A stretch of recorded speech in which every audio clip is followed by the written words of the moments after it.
السلام علیکم ورحمۃ اللہ وبرکاتہ۔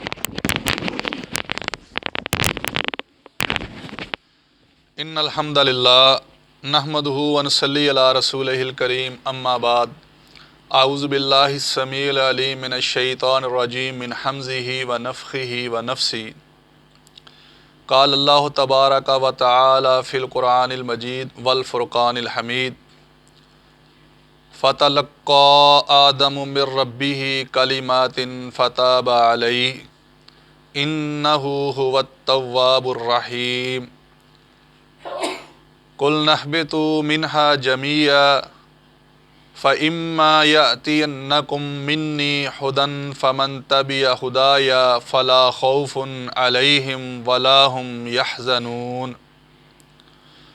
والذین کفروا وکذبوا بآیاتنا اولئک اصحاب النار ہم فیہا خالدون۔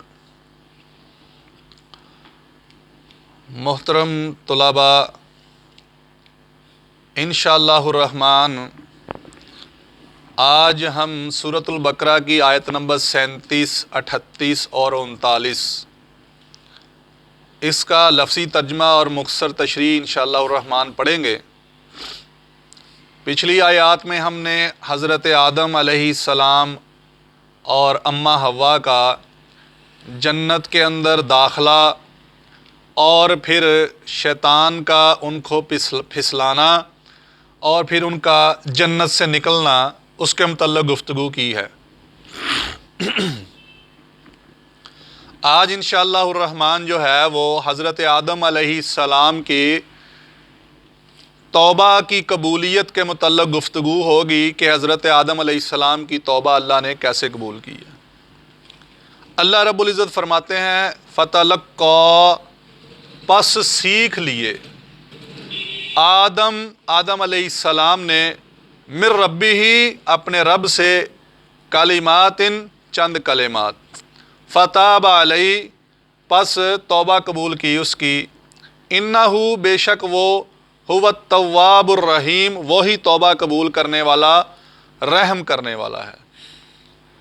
قلنا، کہا ہم نے، اہبطوا، اتر جاؤ، منہا، اس سے، جمیعا، سب کے سب، فَإِمَّا، پس جب، یأتینکم، آ جائے تمہارے پاس، منی، میری طرف سے، ہدن، کوئی ہدایت، فمن، پس جو شخص، تابعہ، اتباع کرے، ہدایہ، میری ہدایت کی، فلا، پس نہیں، خوفن، کوئی خوف ہوگا، علیہم، ان کے اوپر، ولا، اور نہ ہی، ہم وہ، یحزنون، غمگین ہوں گے، یعنی ان کو کوئی غم نہیں ہوگا۔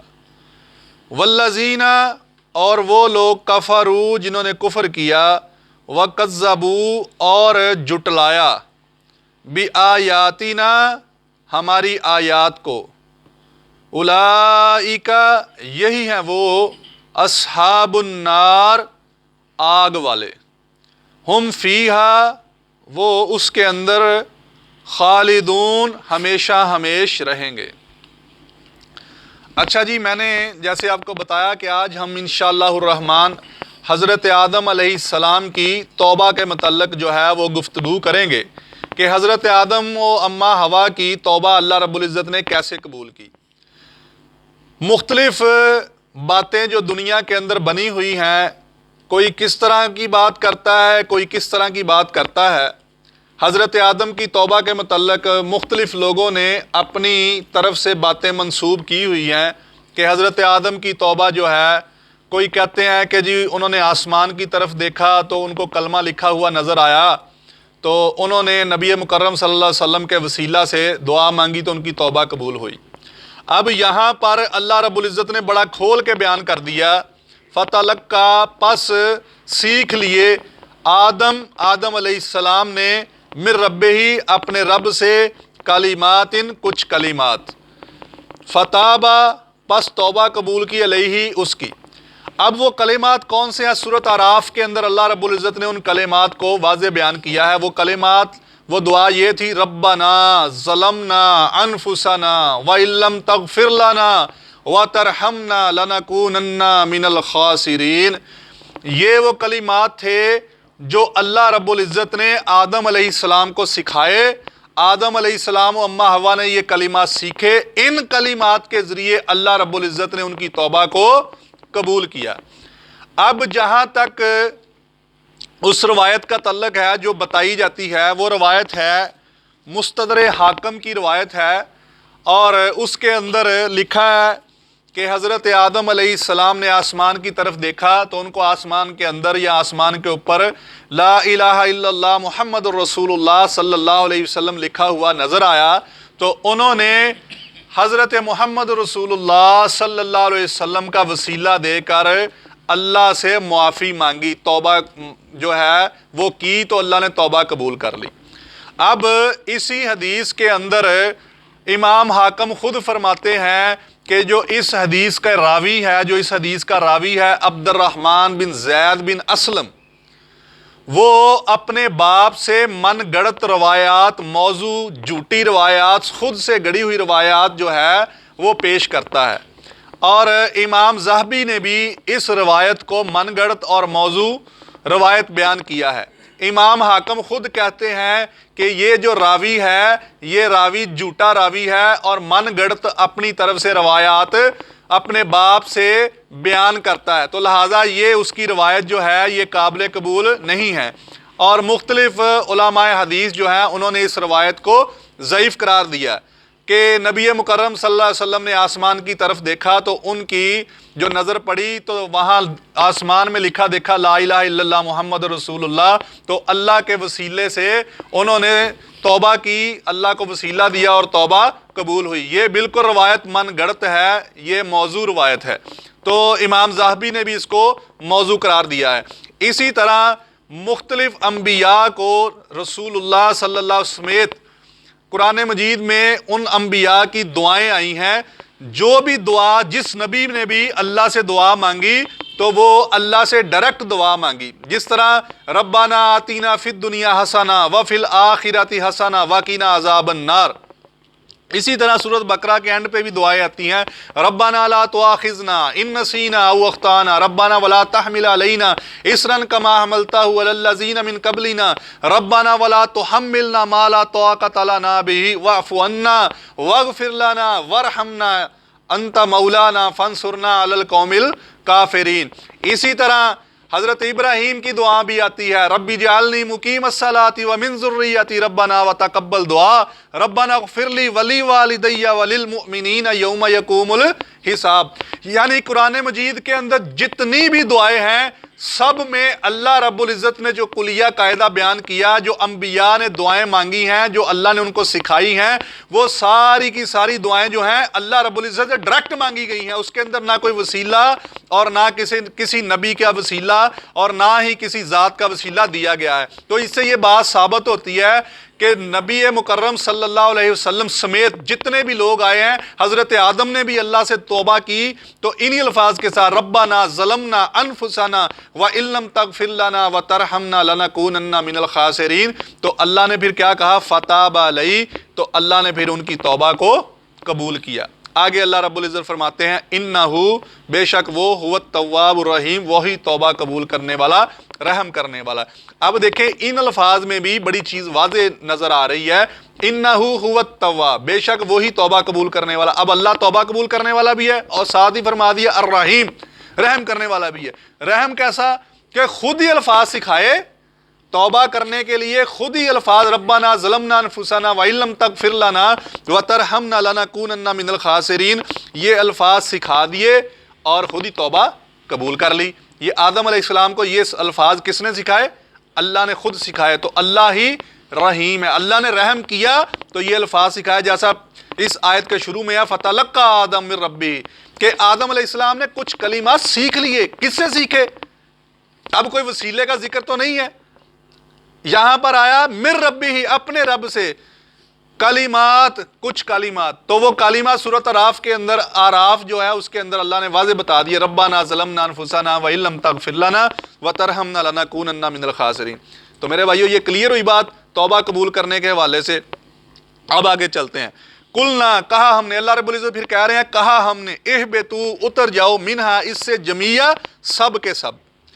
اب توبہ قبول کرنے کے بعد سب سے پہلا جو حکم اللہ نے دیا کہ اس سے اتر جاؤ، یعنی جنت سے اب تم نکال دیے گئے ہو، جنت سے تم اتر جاؤ، اب جنت کے اندر تمہارا ٹھکانہ نہیں ہے۔